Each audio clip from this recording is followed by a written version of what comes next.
Welcome to our usual hovers. I'm Meeka Nomicon, and today I'm playing for the game Encounter. After a long day at our boring office job, we decided to stop at the supermarket, only to encounter someone that we never thought we'd see again. You despise your job. You always have. The moment you stepped foot into that building, you knew you'd hate it. The rows of cubicles, the backgrounds of keyboard tapping and photocopying, the endless amounts of caffeine needed to keep yourself awake. It's too much. What were you thinking? You could have become a scientist or a doctor. But no, here you are, sitting at a desk all day, getting home, watching TV, going to bed, and waking up to do the same thing all over again. Today was a particularly daunting day. Your co-worker and cubicle neighbor was taking a sick day to visit his aunt in the hospital. Heard she got in a nasty car accident and he needed to see her as soon as possible. Of course, you offered to do his work for the day he was absent, which was today. He had done you a couple of favors in the past, and you weren't planning on letting him down on such a stressful matter. And as happy as it made you feel to have done your good deed of the day, staying hours after your usual shift was over didn't leave you with the accomplished feeling you'd usually get after helping someone in need. I do get paid the overtime though, right? I'm not staying hours after my shift for nothing. Now you're finally home, and you're hungry. I feel terrible, and starving. At this point, anything's fine to eat. I don't have the energy to make a nice meal right now. You look through your pantry, realizing that you in fact have no food. You contemplate ordering some food, but it would probably be cheaper heading to the store yourself. Cheaper? Almost definitely. But let's face it, it'd be so much more less effort if we just ordered it in. You feel a headache coming along. Just another metaphorical tomato thrown at your face, you suppose. You grab your keys and your wallet before heading out of your apartment. Luckily, the nearest store is only a 5-minute walk away. Maybe the air will do you some good. You don't usually come to this store, as it is much smaller than your average supermarket. It's much closer though, and the air is nice. Walking did you some good. You decide to go and just do your usual shopping, rather than buying just a quick meal. You'll be there anyways.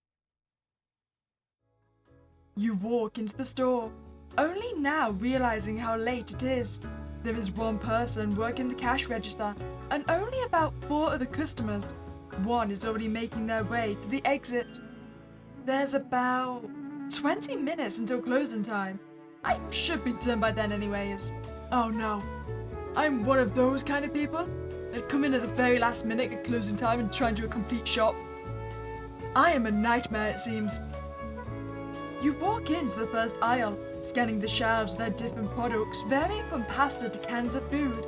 You aren't quite sure what you'll be getting, but this is a good aisle to start in. From the corner of your eye, you see a man wearing the uniform that the other employee at the cash was wearing, a pink apron with a white shirt, as well as a red name tag. Oh, hi Jeremy. You look half asleep. The poor guy looks half asleep and familiar. You can't put your finger on it, but you've seen this man before, somewhere. You continue to stare at the man, a nagging feeling in your gut telling you that you know who this is. Well, of course we know who this is. This is Jeremy. And that's when it hits you. Me? Is that you? Jeremy! Jeremy quickly makes his way to you. I can't believe it! I haven't seen you since sometime in high school. You can't believe it either. Your childhood best friend who moved away when you both were 16 suddenly appeared in your local grocery store. Wait, he was our childhood friend until we were a teenager, and yet we didn't recognize him? Am I a bad friend? Well, actually, it depends. How old are we now? I mean, if it's been like 20 years, that's understandable, but it kind of looks like he's barely in his 20s. How have you been, Meek? I've been as good as I can be. What about you? Well, stocking shelves is pretty relaxing. and the store's never too busy. So I'd say I've been doing pretty good myself. This feels surreal. Your life has been so different since you last even spoke with him that you haven't even recognized him for a moment. It almost made you feel a little guilty, but who could blame you? People change over the years. His hair used to be shorter, but still as unkempt as now. It was funny to see that as a constant for him despite how many years it's been. Suddenly, Jeremy holds out his arms inviting you to a hug, just like old times. But do we accept the hug or not? I feel like we should, right? I mean, we seem pretty excited to see him. You know what, you are my best friend, why don't we just have a hug? You ecstatically jump into his arms, feeling a rush of nostalgia. You didn't realize how much you missed your best friend until just now. Your extensive enthusiasm caught him off guard, laughter escaping from him. We haven't hugged in years. I almost forgot what it was like. Germany lets you go. Where have you been? And when did you get back? I moved to the town next door with my mom to go live with her boyfriend at the time. I'm sorry, I completely lost your number, and I was so busy after I moved. Plus, we slowly stopped talking right before I was expelled. Jeremy starts fiddling with his apron. I guess what I'm getting at is that I was too shy to reach out to you again after I moved. I moved back about 2 weeks ago. There was an apartment nearby looking for a roommate. So what made you move back? Germany goes quiet for a moment. Just family drama, that's all. You recognize this phrase, as it was one he often used back when you were kids. There was always something going on, but he never elaborated on it more than that. He'd never let you come over either. Whenever you asked to hang out, he'd always choose the park or your own house. Now that you think of it, you've never seen the inside of Germany's childhood home, nor did you ever see his mother. You knew his father wasn't around, so it always had to do with his mother. You noticed Germany's obvious discomfort of the situation.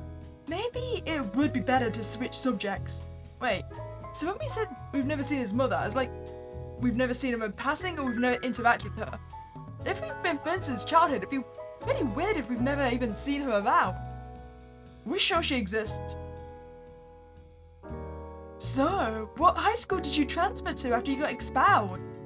Oh, I actually dropped out after I moved. It was more convenient, you know? Now this took you by surprise. You always knew Germany had a hard-working and goal-driven individual. He was always the first person you'd pair up with for school projects because you knew you could always count on him. Even as little kids, he was always determined to win any game and any competition you both would make. You would win most of the time, as he's never been the athletic kind.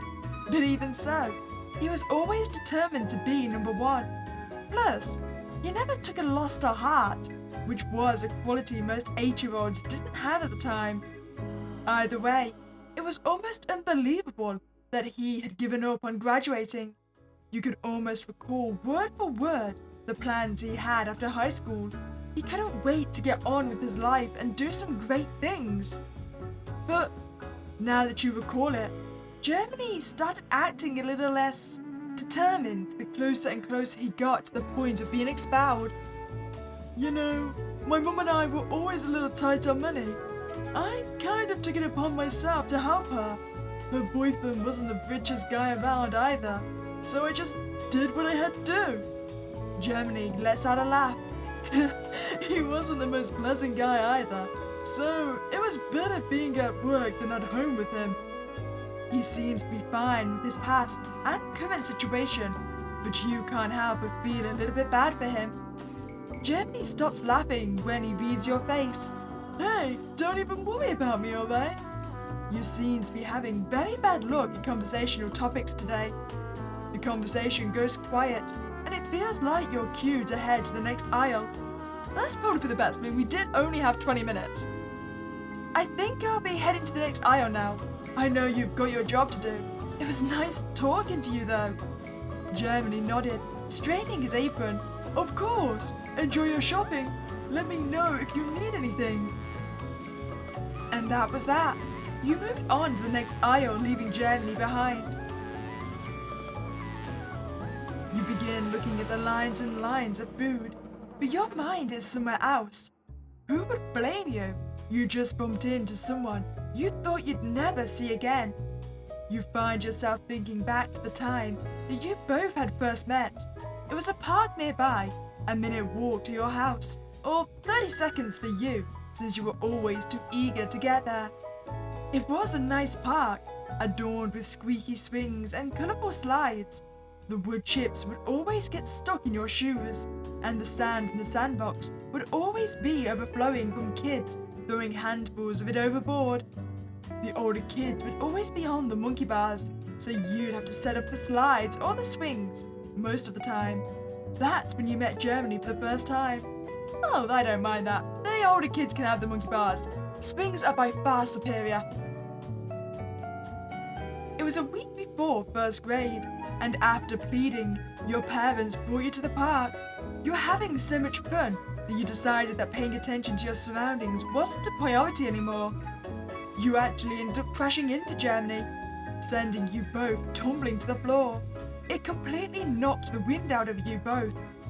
You, for one, thought the interaction was hilarious, so hilarious that you were too distracted laughing to notice you made the poor kid cry. Not because you hurt him, but more because he was really spooked. Only once your fit of laughter was finished did you notice the crying child next to you. Of course you apologized, but he wasn't much of a talker. Well, he never was anyways, not unless he got to know you good enough. At first, he ran away from the park out of what you could only imagine was embarrassment. But when school started and you both found each other in the same class, he stuck to you like a magnet. Nobody tried to speak to him, and nobody tried to speak to you, so things just worked out perfect. Of course, things changed once high school started. You feel like you're being watched. You look over your shoulder to see a very suspicious-looking grocery store worker. Once he notices your gaze, he, in a very not casual manner, walks away. You continue looking at the shelves, deciding to ignore his random appearance. He could have just been doing his job because he works here. No need to overthink it. You pick up a can, contemplating putting it in your basket. You still don't know what to eat, despite being in a store for a handful of minutes, surrounded by food. I feel like we're forgetting we're on a time crunch. I'm being stressed out and this is not even a real situation. You feel as if you're being watched again. You look over your shoulder a second time to find the same suspicious grocery worker staring at you again, rushing to the next aisle once he is spotted for the second time. Germany, I know we were best friends once, but you're being a bit of a creeper. He looked as if he had something to say, but left before he could manage to get a single word out. Now you're feeling a little on edge. You put the can you were holding back onto the shelf, picking up another one beside it. This time, Jeremy walked into the aisle, still leaving a good distance between the two of you. He stands still like a statue, not daring to move an inch, nor make a single sound. He doesn't seem like he's going to speak anytime soon. You good, Germany? You know what, I've not got time for this. He's just doing his job, it's fine.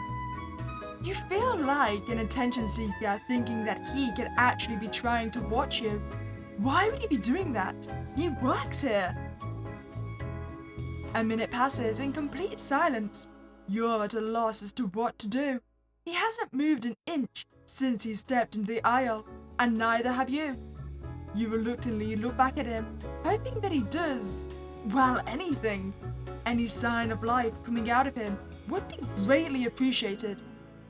Germany notices you looking at him oddly and immediately scrambles to the shelf in front of him, randomly picking up cans and placing them in different places. You feel the need to say something, but you don't know what. You continue to watch as Germany tries to look busy. Germany suddenly stops, putting a can he had in his hands back onto the shelf, turning to you and acting surprised. "Oh hey, I didn't see you there. I was so busy reorganizing the shelf that I completely tuned you out. What are you doing here?" "Just, shopping." "Mm-hmm. Well, that was normal." You decide to leave him be, turning away from him, starting towards the next aisle. But Jeremy suddenly interrupts you mid-stride, clearing his throat. You turn to look at him as he holds up a can of corn up in the air, inspecting it and talking to himself. "Oh man, I just love this type of corn. I can vouch for it. It's my go-to corn company." "Corn? You could make something with a can of corn, right?" "It's good apparently," says the grocery store worker in front of you. But it's corn. But that doesn't make up a meal. Why don't we just go get noodles or something?" You walk back towards him, picking up the same type of can. "If you say it's good, I might as well try some, right? But what kind of meal would be low effort that requires corn?" Yeah, let me know if you like it." You turn back to Jeremy, and for a moment to ask him for directions to a certain aisle, when your eyes lock onto something you don't remember him having. Your gaze was set on a scar going across his neck. It looked well healed, meaning it wasn't very recent. Was that always there? Then you remember a rumor circulating from high school about the fight that happened. The one that got Jeremy expelled along with the other boys who participated in it. Everyone already knew about how one of the kids had brought a knife to the fight, but word had it that the guy who owned the knife actually used it to attack Jeremy sometime after the fight started. You always told yourself it wasn't true because you don't know what you would have done if it was. You were never able to see for yourself if the rumors were correct because you never saw him again. But now the proof was undoubtedly in front of you. It looked like someone had dragged a knife along his throat, not deep enough to actually cause any very life-threatening danger, but enough to leave a mark for years to come. Jeremy notices where your eyes land. "Anyone ever tell you it's rude to stare?" Your eyes immediately dart back up to his, but then he laughs. "Hey buddy, I feel like you could take your own advice, or have you not been staring at me this entire time?" "I'm pulling your leg. It's not like I'm hiding it from anyone. The scar, I mean." "Oh, well, that would be mean to say we'd hide it." No, that's fine. But is it ruder to say we'd hide it or to ask about the fight he got it in? You know what? I'd feel less mean if I asked about the fight.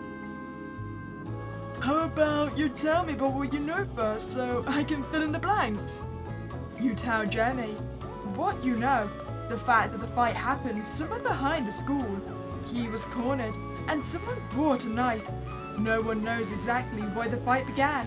All that people knew was that it ended with Jeremy getting nicked in the throat. "Is that all you know? No one knows why it started?" "No, just speculations." Jeremy chuckled again. "I guess it doesn't matter why it started. It was an embarrassing reason to start a fight, and definitely didn't mirror a knife to my throat." It doesn't seem he'll be revealing anything else about the fight's reason for starting. You notice his hand slip into his pocket, and he fiddles with something inside as he speaks. "I can't lie to you and say I wasn't scared absolutely crapless though. Plus, it was after school and practically everyone was gone. No one could hear me yelling for help.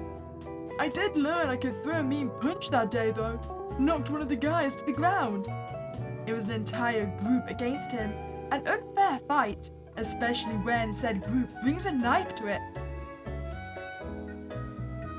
Well, I mean, if they started the fight, brought the knife, then they kind of did deserve getting knocked out. They had it coming. "Absolutely." With that, you turn back to a shelf once more, continuing to shop as you feel the conversation is nearing its end. You scan the aisle for a moment, and Germany does the same. So, would it be rude if I asked what you do for work? Just an office job. Exactly what you're picturing in your head. Do you like your job then? Is it a bit enjoyable at the very least? It pays the bills. That's the important bit, huh? Suddenly, your elbow knocks over a box and it falls to the floor. Let me get that for you. He bends down to grab the box when something else clatters to the floor, out of Jeremy's pocket. Wait. Germany, are you the one that brought the knife to the fight? A switchblade lies in front of you, something that you are 110% sure he is not allowed to have on him.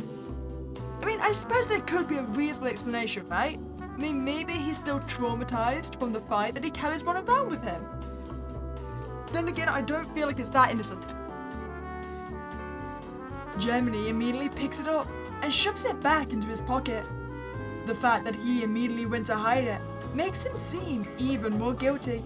That was, I'm allowed to have it, I swear. I'm not allowed to have it. So let's keep this between you and I, alright? You know what? Why'd you need it for? I guess I'm a bit paranoid. This job was hard enough to get. If anyone finds out I'm carrying this, I'll be fired. I've gotten enough warnings, and this'll be the tipping point. And it makes me feel better, having it on me just in case. You know what? Should I accept his reasoning? I'll be a good friend. You feeling safe, huh? I guess I do feel a bit uneasy sometimes. And it's not like it's a gun, just let this go. Please, tell me you'll let this go. You consider it for a moment. I won't say anything. Germany lets out a breath of relief, taking his hand out of his pocket and clasping it with his other. Hey, buddy, were you planning on stabbing me if I said I was going to say something? God, thank you, Meek. I mean it. I really do. I'm sorry if I freaked you out a bit there. Suddenly, a woman spears down into the aisle, straight towards Germany. You, help me find something before this damn store closes. Sure thing, ma'am. Before either of you can speak, the woman storms off, and Jeremy follows reluctantly. As you watch them leave, you realize the store really is about to close. I was warning you! We have no food. We have a can of corn. A can of corn does not constitute a meal. What things? What things do we pay for? We have a single can of corn. Okay, well, we pay for our things at the cash register and leave. Germany completely out of your mind. We are going to starve. You hear someone running close behind you, but when you turn around, whoever was there is gone. You turn back around and keep walking back to your apartment. You get to your door. I swear to God, Germany, if you're right behind me, I will eat you. We have a lot of locks.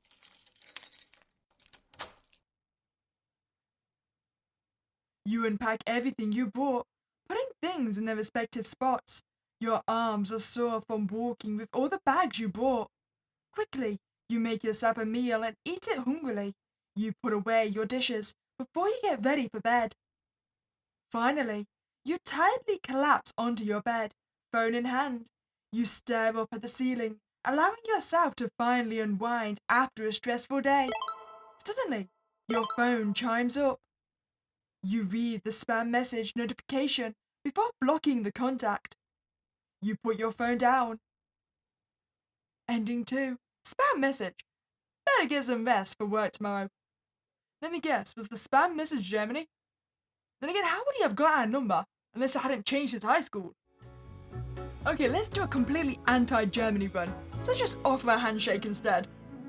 He holds out his arms a few seconds longer before you raise your own for a handshake.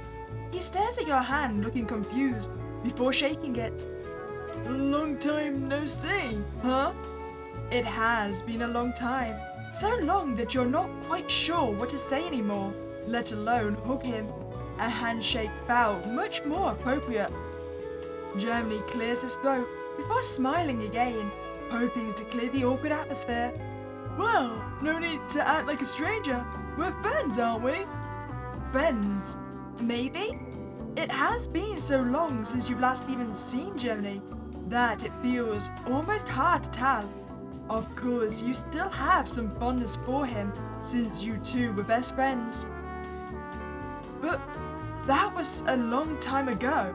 It feels weird trying to force that closeness you both used to have onto each other right now. You find yourself smiling out of politeness to his comment, not having much to say. There's a long silence. So, what brings you here so late? Shopping? Sure, but so late at night? You must have nothing at home. Yeah, that's the situation. Yup. This is awkward. Another long silence. This time, Germany doesn't seem to be able to muster up the same customer service voice he had the last awkward silence. So, I moved back here 2 weeks ago. There was an apartment looking for a roommate nearby, and so I took the opportunity. You nod. This conversation isn't really going anywhere, and you need to shop anyways.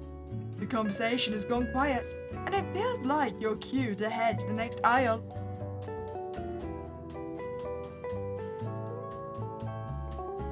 So, following me around, are you? Can I help you? Huh? No, can I help you? Germany chuckles awkwardly, creeping you out a bit. Was he always this off-putting? Maybe that was a little harsh. Nope, I'm doing fine on my own. Thanks for asking. Alright, let me know if you do need something. Anything at all. I'll be nearby. He meant that literally, as in he didn't leave the aisle. At least he was leaving a reasonable distance between the two of you, instead of breathing down your neck. You turn back to Germany for a moment to ask him for directions to a certain aisle, when your eyes lock onto something you don't remember him having.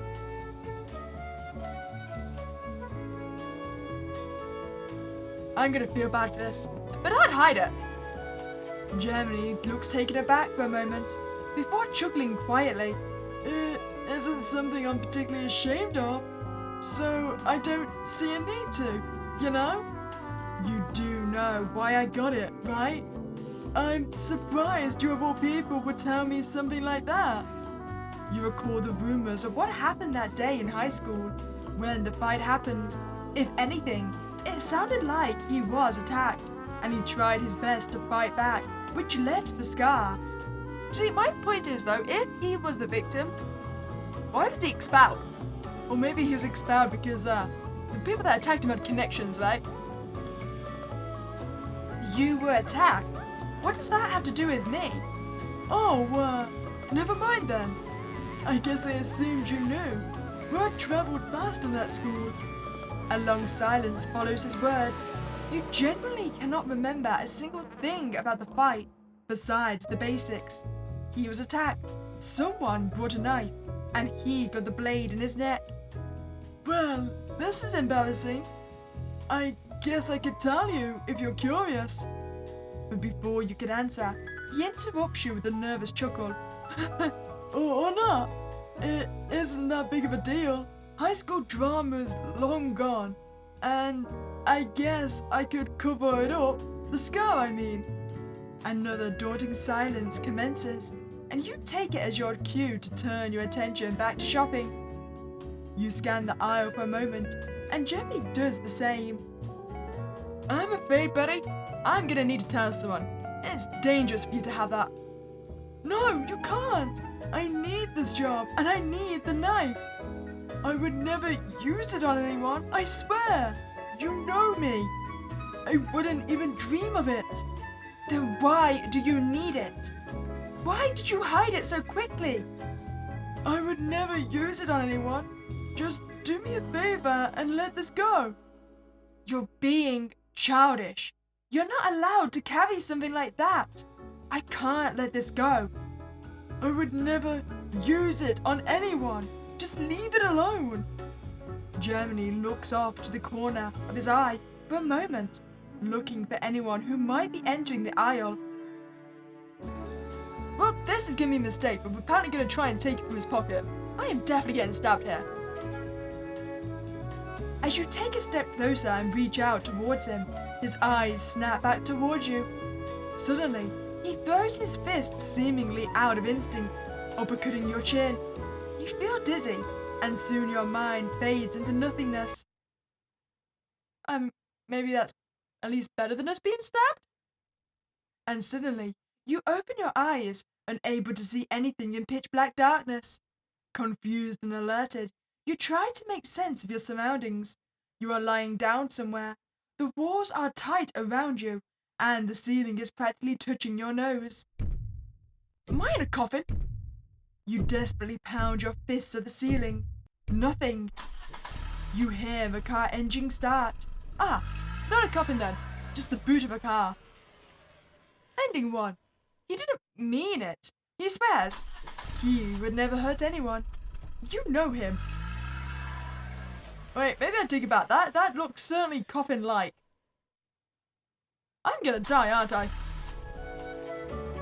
Okay, how about we go for the basic neutral option, right? We'll just give him a fist bump.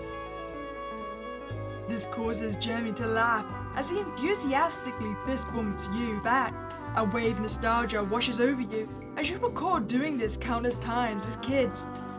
I'm sad I can't remember the secret handshake we made. Do you remember it at all? You think about it for a moment before admitting defeat. No, I completely forgot it. That must have been years ago. No wonder. Alright, but you gotta remember how we always used to skip gym and hide out in the old janitor closet, right? Your eyes widen at the memory. How could you have forgotten? You laugh, recalling the many times you were scolded together by the teachers when you'd get caught hiding in there. Remember that time Mr. Barnack walked by and saw us in there for the 5th time and just gave up? Well, getting detention for hiding in a closet was way better than showing up for PE, wasn't it? Now that you think of it, Germany always tried to convince you to skip that specific class with him. You knew it was because he wasn't very athletic to begin with, but you sort of noticed that the kids in the class were extra rough with him. Specifically, those 4 boys who were always together. You knew them too well. They were part of the fight and that got Germany expelled after all. Those guys in our class never let you catch a break, huh? You notice him fiddling with something in his pocket. Never. Sometimes I feel like their life's duty was to absolutely ruin my day. The atmosphere turns a little uncomfortable, neither of you knowing what to say. Jeremy suddenly ends the silence by chuckling, his grin coming back to his face, like usual, and pulling his hand out of his pocket, seeming to have let go of whatever he was holding. Well, what are we gonna do about it? It's long past me anyways. Plus, I've never had the misfortune of meeting those buggers again after I moved. Seems like a perfect time to change the subjects. Talking about moving, when did you get back? I definitely wasn't expecting to bump into you today. Oh, well, ever actually. Germany looks a little awkward, fiddling with his apron as he speaks. Well, family drama, the usual. This was a phrase he often used whenever asked about his family. You knew his father wasn't around, so whenever he said this, he was always referring to his mother. Your mom giving you a hard time again? You say this lightly because you actually never knew exactly what his mother was like, or whatever the family drama entailed. You never had the chance to meet her, thanks to Germany never inviting you over to his house, under any circumstances. Germany seems to find your comment amusing. successfully bringing a smile back to his face. Something like that. The conversation has gone quiet, and it feels like your cue to head to the next aisle. You know what, I'll be more sympathetic to about your fight then. Are you alright? Me? Sure, I'm alright. Thanks for asking. I didn't tell you this to vent or anything. I just wanted to let you know the full story, you know? But really, thank you for asking. It means a lot. With that, you turn back to a shelf once more, continuing to shop as you feel the conversation is nearing its end. You scan the aisle for a moment, and Jeremy does the same. What was if we just choose the fact that the reason he has the knife is not our problem? We just don't care. So, does that mean you don't care enough to tell anyone? That's exactly what I mean. Alright, thank you. Suddenly, a woman speeds down the aisle, straight towards Germany. Okay, so that just got us our first ending again. So how about we do one where we're completely pro-Germany? So, do you want some company, Jeremy? He seems surprised by your question. Me? Yeah. Germany takes this as the okay to come to talking distance with you, instead of standing awkwardly on the other end of the aisle. There's just not that many people in the store, and it gets a bit boring, you know? Does it now? You said before that you found it relaxing. Well, it's relaxing, but it's lonely. People don't usually ask for help. They just do their own things and I do mine, which is just stocking shelves pretty much. And I don't think my co-workers like me very much, so I'm really rarely talking to people around here. Germany looks a bit sad as he mentions that passing comment, but it isn't anything new. People have always disliked him for reasons you just can't figure out. Growing up, he was always like any other kid to you, but no matter what he did, he was always being picked on. You just chalked it up to him being quiet and awkward. He always had a hard time holding a conversation with someone, unless it was you. I remember hearing one of them call me creepy the other day. Creepy? That was something new. You don't ever remember Jeremy being acting creepy ever. He was always a very respectful individual, and he'd never mean to be bothersome to anyone. If anything, whoever said that comment was being extremely harsh. That's odd. I don't ever remember thinking you were creepy. Just too shy for your own good. Really? Because I've been overthinking everything I do since then. It gets very tiring. Either way, I'm glad to have someone to talk to right now. Of course he was. He never asked for much ever. He was always oddly satisfied with whatever was given to him. He never once asked for more. And completely off topic, it dawns on you that you don't have any more frozen meals in your freezer back at the apartment. Although they aren't the fanciest things out there, you've got to admit they're pretty convenient, and not half bad once you know the good ones from the bad. Off topic, do you have any good frozen meal recommendations? I'm tired of buying the same ones. Frozen meals? Sure, I can name a few pretty good ones, in my opinion at least. Jeremy goes on to list a few at the top in his head, counting each one on his fingers. Then he laughs. It's all I eat, honestly. So I've got a lot of them memorized. It's all you eat? That sounds a little tiring, no? Germany shrugs at your question. It's better than anything I can cook anyways. Well, what about that time you brought those homemade cookies to school? Those were better than any restaurant cookies I've ever had. Your statement seems to amuse Germany, a smile coming back to his face. Baking and cooking are two different arts, Meek. You turn back to Germany. For a moment I ask for directions to a certain aisle, when your eyes lock onto something you don't remember him having. Oh, so it was a different ending. Apparently it's just being completely nice to Germany gets us not a spam message. Upon further inspection, the notification is actually a new follower, something that struck you as odd. Your account consisted of pictures of you with your family and friends, and the new follower had a name you didn't recognize as someone you knew. You click on their profile, but the name Simon is the only thing displayed on it. The account was made today. They don't seem to be following anyone besides you, nor were they followed by anyone. The profile picture was still the default image, and you really couldn't tell who it was. You decide not to worry about it and put your phone down. But suddenly, your phone chimes up again. Huh, well, we should probably check it out, right? Is it going around liking every single picture? You pick up your phone again to see more notifications from the Simon account you were before. You see the account eagerly interacting with yours, liking all your recent posts, as well as adding positive comments underneath them. Suddenly, you get a direct message from Simon. Simon, seeming eager to speak with you, expressed his excitement about a band you had a shirt of in one of your photos he saw on your page. You two talk for a few minutes. It's nice.